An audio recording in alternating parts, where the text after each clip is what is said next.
Friends, இன்றைக்கி வாழைக்காய் வச்சு புட்டு எப்படி செய்யலான்னு பார்க்கலாம்.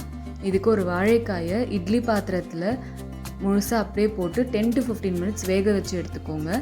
அதுக்கப்புறம் அதோட தோல் வாழைப்பழ தோல் மாதிரி ஈஸியாக உரிக்க வரும். அந்த மாதிரி உரித்து எடுத்துட்டு இந்த மாதிரி கிரேட்டரில் துருவி எடுத்துக்கோங்க. நான் இன்றைக்கி துருவி செய்கிறேன். இதை மேஷ் பண்ணி கூட நம்ம செஞ்சுக்கலாம். ஆனால் மேஷ் பண்ணால் கொஞ்சம் கட்டி கட்டியாக வரும். அப்புறம் நம்ம புட்டு செய்யும் போது மிக்ஸ் பண்ணும்போது கரண்டியால் குத்தி குத்தி பண்ணுற மாதிரி இருக்கும். அதுக்கு பதில் இந்த மாதிரி நீங்கள் துருவி எடுத்துக்கிட்டிங்கன்னா வேலை ரொம்பவே ஈஸியாக முடிஞ்சிடும். முடிஞ்ச வரைக்கும் நீங்கள் துருவியே எடுத்துக்கோங்க.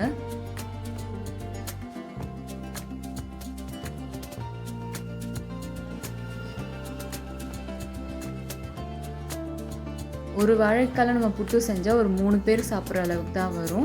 அதனால தான் நான் இன்றைக்கி ஒரு வாழைக்காய் எடுத்திருக்கேன். நீங்கள் நிறைய பேர் வீட்டில் இருந்தீங்கன்னா 2 வாழைக்காய் 3 வாழைக்காயில் செஞ்சுக்கோங்க. ரொம்பவே டேஸ்ட்டாக இருக்கும். இப்போ பாருங்கள், நல்லா இந்த மாதிரி துருவியாச்சு.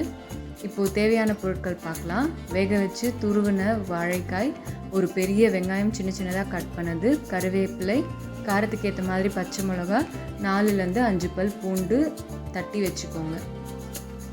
இப்போ ஒரு அடிகனமான கடாய் எடுத்துக்கோங்க. அதில் 2 ஸ்பூன் எண்ணெய், 1 ஸ்பூன் கடுகு, 1 ஸ்பூன் சீரகம் சேர்த்து தாளிச்சுக்கோங்க.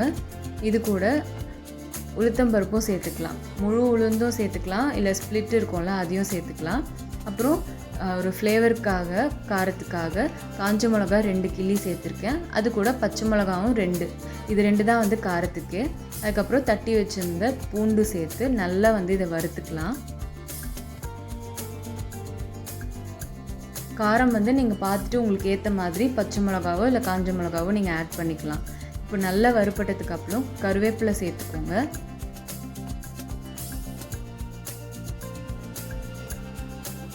இப்போது கொஞ்சமாக பெருங்காயத்தூள் சேர்த்து நல்லா மிக்ஸ் பண்ணிக்கலாம். வாழைக்காய்லாம் செய்யும் போது பெருங்காயம் பூண்டு 2மே சேர்த்துக்கோங்க.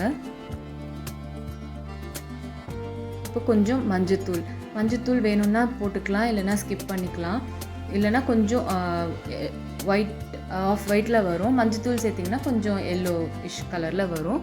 இப்போது ஒரு வெங்காயம் நல்லா பெருசாக எடுத்து அதை சின்ன சின்னதாக கட் பண்ணி சேர்த்துக்கோங்க. சேர்த்துட்டு நல்லா மிக்ஸ் பண்ணிவிடுங்க. இப்போது வெங்காயத்துக்கு தேவையான உப்பு மட்டும் நாம் இப்போ போட்டுக்கலாம். போட்டு அதையும் நல்லா மிக்ஸ் பண்ணிவிடுங்க. இப்போ வெங்காயம் கொஞ்சம் டிரான்ஸ்பரண்ட்டாக வந்தாலே போதும், ரொம்ப வதங்கணும்னு இல்லை. நல்லா கண்ணாடி பதத்துக்கு வந்ததுக்கப்புறமா இதில் நம்ம துருவி வச்சோம்ல வாழைக்காய், அதை இதில் சேர்த்துக்கலாம்.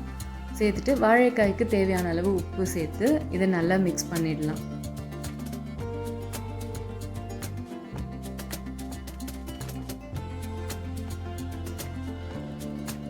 இதுக்கு மோஸ்ட்லி அடிகனமான பாத்திரமே எடுத்துக்கோங்க.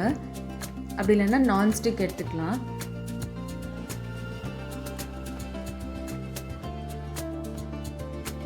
இப்போது இதை நல்லா மிக்ஸ் பண்ணி, இந்த கட்டி கட்டியாக ஆயிருக்குல்ல, நான் துருவி தான் போட்டிருக்கேன், இருந்தாலும் கட்டி கட்டியாக ஆயிருக்கு.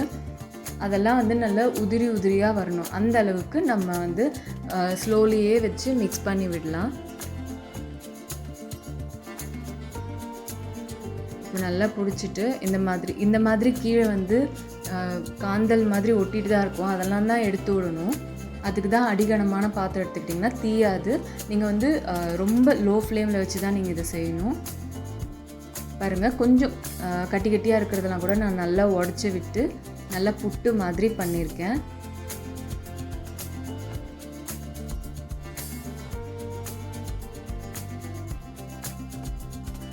அதெல்லாம் தீஞ்சதும் கிடையாது. அது லைட்டாக காந்தல் தான். அது ரொம்ப டேஸ்ட்டாக இருக்கும். என்னைக்காவது ஒரு நாள் இந்த மாதிரி நம்ம சாப்பிடலாம், நல்லாயிருக்கும்.